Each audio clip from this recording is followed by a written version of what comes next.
Hello दोस्तों, Jayant mathematics class में आपका स्वागत है। दोस्तों, आज हम लेके आए हैं चक्रवृद्धि ब्याज का अंतर वाले प्रश्न। वो भी अंतर वाला वो प्रश्न लाए हैं जो ना कि 2 वर्ष का ना 3 वर्ष का, और नहीं जो होता है ना। यूट्यूब तो बहुत पढ़ा है, बहुत से टीचर है, बहुत फेमस टीचर है, तो बताएगा 2 साल के 3 साल तक बताया है, लेकिन परसेंट को हमेशा बताया, जैसे 10% हो गया, 5% हो गया। लेकिन आप देख सकते हैं कि ऐसा परसेंट वालों मतलब फ्रैक्शन वाले किसी ने अभी तक नहीं बताया।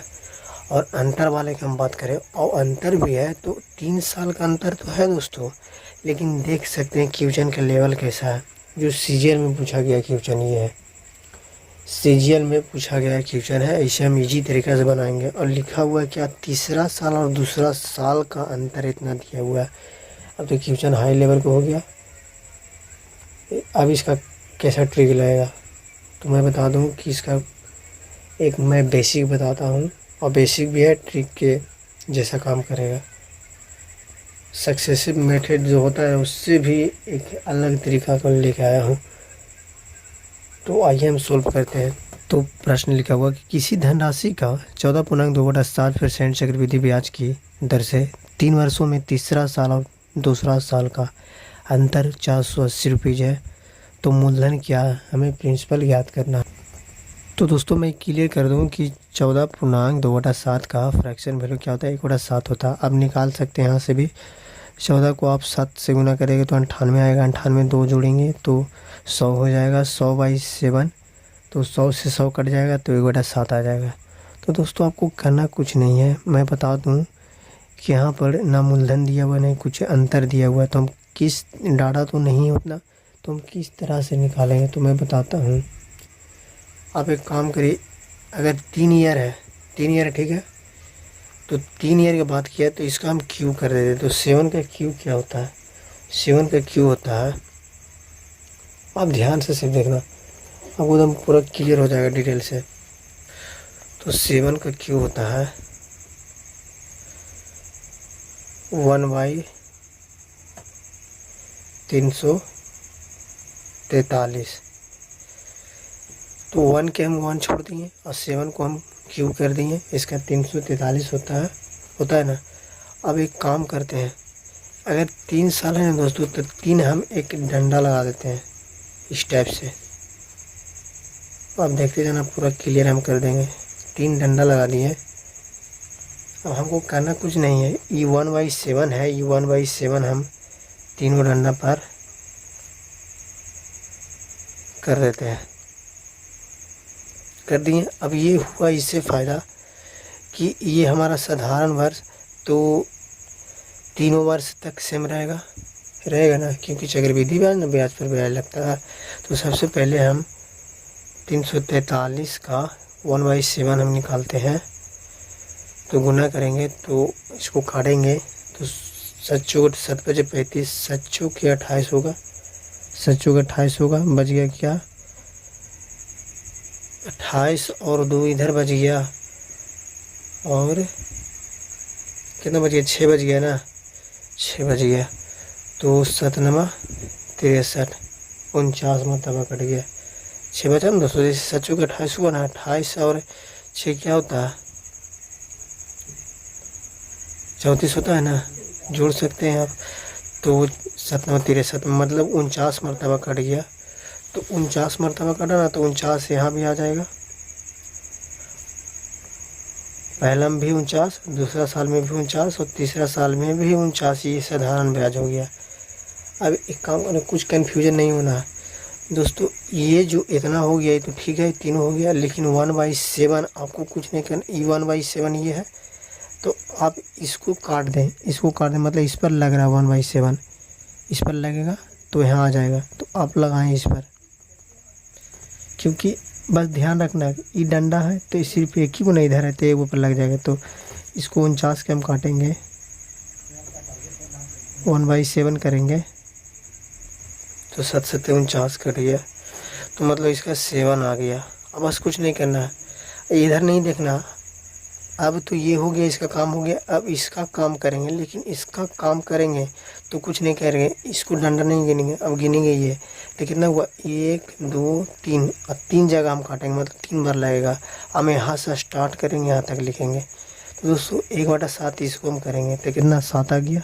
तो 7 यहाँ हम लिख दिए क्योंकि इसका निकाल रहे हैं। फिर इसका कंप्लीट हो गया, फिर इसका तो 1/7 इसका भी करेंगे तो यहाँ भी 7 आ गया। और दोस्तों अब कन्फ्यूजन नहीं होना, अब ये 7 का 1/7 करेंगे, 7 के 1/7 तो काट गया तो कितना आ गया, 1 आ गया।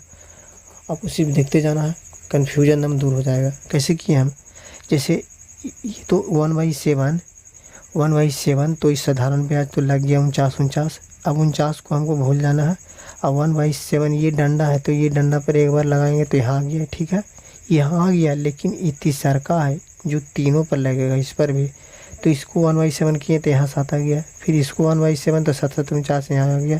फिर इसको कर दिए तो 7 7 कट गया तो 1 आ गया। अब करना कुछ नहीं है, क्या लिखा हुआ है, तो ये हमारे यहाँ से ये हुआ कि ये पहला साल हो गया, ये पहला ईयर हो गया, ये सेकंड ईयर हो गया, और ये थर्ड ईयर का लाइन हो गया। यहाँ से लेके यहाँ तक थर्ड ईयर, यहाँ से लेके यहाँ तक सेकंड, यहाँ से फर्स्ट, तो ये थर्ड हो गया, ये थर्ड ईयर का बात होगा। तो प्रश्न में क्या कह रहा है कि तीसरा साल और दूसरा साल, मतलब कि तीसरा साल ये और ये दूसरा साल, तो इसका हम जोड़ लेते हैं, इसका हम अंतर निकालते हैं।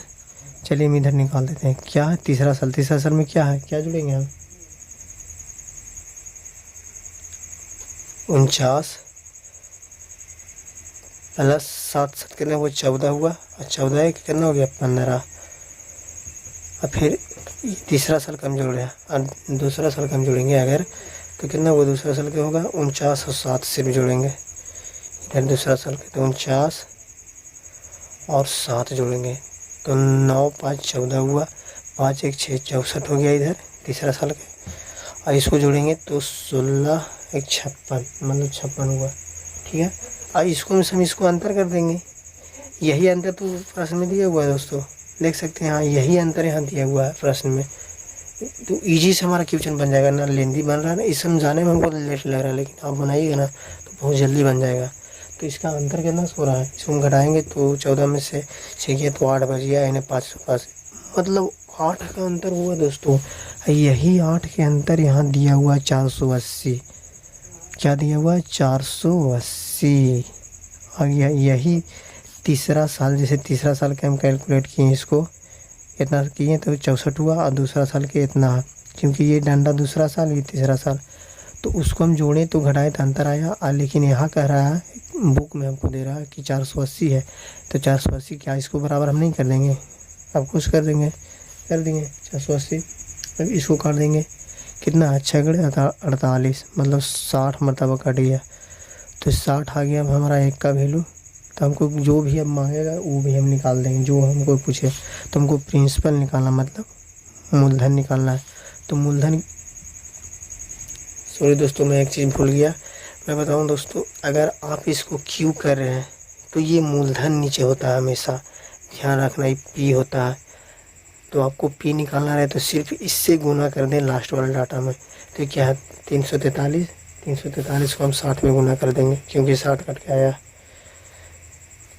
343 गुने 60, तो इसको हम गुना करेंगे दोस्तों, तो इसका आंसर आ जाएगा, हम गुना कर लिए, आप गुना कर लीजिएगा, 20 5 और 80, यही इसका आंसर है दोस्तों। देखें हम कुछ किए हैं, कुछ भी किए हम ना, कैलकुलेट ज़्यादा किए और आंसर भी आ गया। अब कोई इतना इजी तरीका से कोई आपको नहीं बता सकता, देख सकते हैं दोस्तों हम कितना इजी तरीका से ये प्रश्न को हम बना दिए, इसका आंसर भी आ गया। तो इसका आंसर मूलधन कितना था,